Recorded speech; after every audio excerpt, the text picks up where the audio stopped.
start becoming a legend, not for killing, but for still existing. Every impossible mission, you return. Every guaranteed end, you find a way out. Not because you want to live, but because you refuse to die at the hands of someone who doesn't respect you. And by now, you don't respect anyone. You start to win. It didn't happen overnight. It wasn't because you found some secret master. It was because life broke you down until only what was necessary remained. And the necessary was enough. Now you defeat clan leaders in one-on-one combat. You survive ambushes that would wipe out entire squads. You become the nightmare of those who once deemed you disposable. But with that comes no respect, only silence. No one celebrates your victories. No one chants your name. You win, and they pretend they didn't see it because you have no sacred bloodline. You're not from the barbarians, nor the strategists. You carry no symbol, no story, no legacy. You're just a functional mistake, too strong to die, too impure to be honored. To them, you're a living reminder that the system failed. That not every Saiyan needs to follow the rules to be lethal. That maybe the true warrior isn't the one who was trained, but the one who never had a choice, and that bothers them. They look at you with fear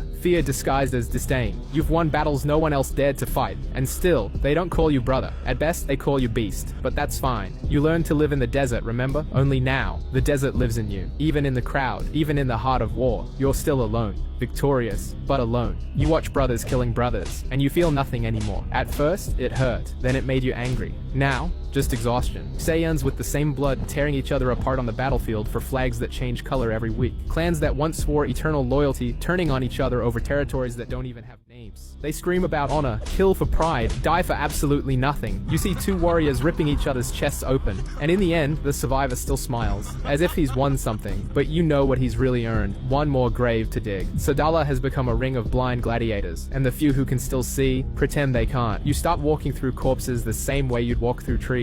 Every familiar face on the ground is just another reminder. We're not fighting an enemy, we are the enemy. And then you ask, not out loud because no one would answer, but deep inside, why does being born a Saiyan mean being born to kill Saiyans? That question sticks to your brain. It repeats every night before you sleep, every morning before you rise, every second before you throw a punch. Why? Why were you raised to destroy someone who was born just like you? Why does everything this race calls strength come from the suffering of those who should fight beside us? And worst of all, why doesn't anyone seem to care? You start carrying something no Saiyan can bear for long. Doubt. And that doubt turns into anger. And the anger into rebellion. But you still don't know against who or what. You just know something feels wrong, deeply wrong. The nights grow longer, the battlefield empties, not because the war is over, but because there's no one left to kill on that side. And that's when it begins. The voices, faint at first, whispers during sleep, winds that sound like sentences, echoes that shouldn't exist. End this cycle. You try to ignore it, but the more you do, the louder it becomes. Maybe it's delirium, trauma, maybe it's just your mind collapsing under the weight of everything you've seen. But maybe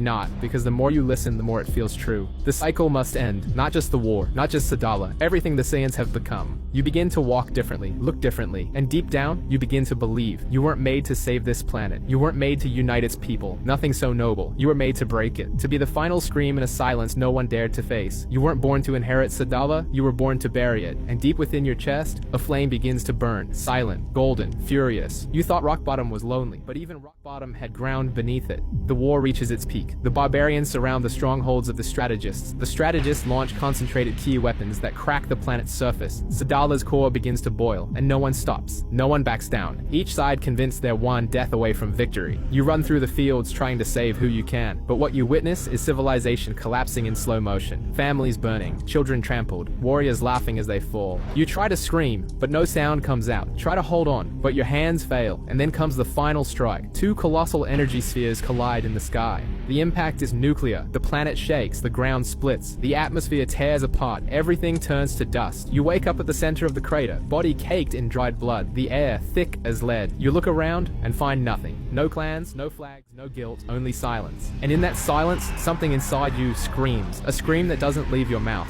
It erupts from your chest. Pain becomes heat, heat becomes fury, fury becomes light. The ground cracks, the sky shudders, your hair lifts, your eyes shine. The golden aura explodes like a supernova, and you, who were always the mistake, are now the nightmare of history itself. The first Super Saiyan is born, not as a hero, but as the final scream of a planet that never learned to love, not even itself. Sadala doesn't explode. It fades, like a candle smothered by its own wind. What's left of the race migrates, escapes, hides, reinvents its name, creates myths, erases facts. But you become legend, not out of glory, but out of fear. The story is told in whispers, of a warrior who lost everything, who burned the sky, who destroyed a planet, or saved what was left of it through fire. No one knows knows your name, because no one wants to remember it, because being the first Super Saiyan wasn't a miracle, it was desperation. The scream of someone who was tired of suffering in silence. And being a Saiyan was never glory, it was the curse you were born into.